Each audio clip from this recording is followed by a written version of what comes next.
Alors bonjour à tous, aujourd'hui nous sommes 26 mars, le jeudi 2015. Moi je souhaiterais commencer un vlog de motivation parce que je suis quelqu'un qui adore les langues étrangères mais n'a jamais de motivation afin de continuer ce que j'ai déjà commencé.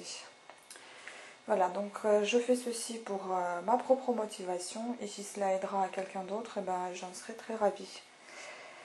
Donc ce vlog, c'est un type de journal personnel qui sera concentré et consacré à la motivation et il va parler de la motivation qui me manque souvent. J'ai décidé de faire pour me motiver, comme j'ai déjà dit, qui vous permettra aussi de vous motiver peut-être.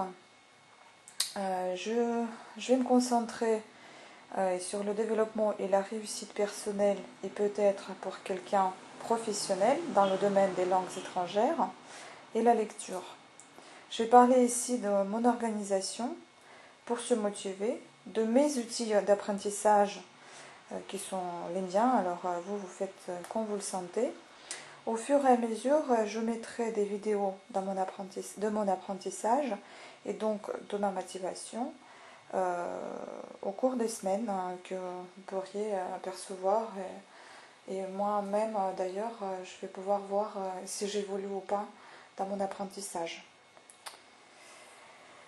Voilà, donc pour vous expliquer un petit peu, moi je suis en France pour apprendre la langue française et j'y suis déjà depuis assez longtemps, donc j'y suis restée. Je suis d'origine ukrainienne, donc ma langue maternelle est... Je suis d'origine ukrainienne russophone, donc ma langue maternelle est russe, mais je suis bilingue russe-ukrainienne, puisque à l'école j'ai appris la langue ukrainienne et la langue anglaise. Mais j'ai toujours rêvé de parler la langue française et j'ai toujours aimé la culture française et je voulais toujours venir ici. Donc voilà mon attirance pour la France et d'ailleurs pour les langues étrangères, puisqu'à mon arrivée, j'ai commencé de suite à apprendre l'italien avec le français, qui m'a passionnée, qui m'a paru assez proche avec le français. Et je trouve que c'est une belle langue aussi comme la langue française. Pour moi, ce sont deux langues de l'amour. Elles sont vraiment très belles. Donc en commençant par mon organisation, déjà je vais présenter ce que j'ai dans ma bibliothèque, que j'ai accumulé pendant des années.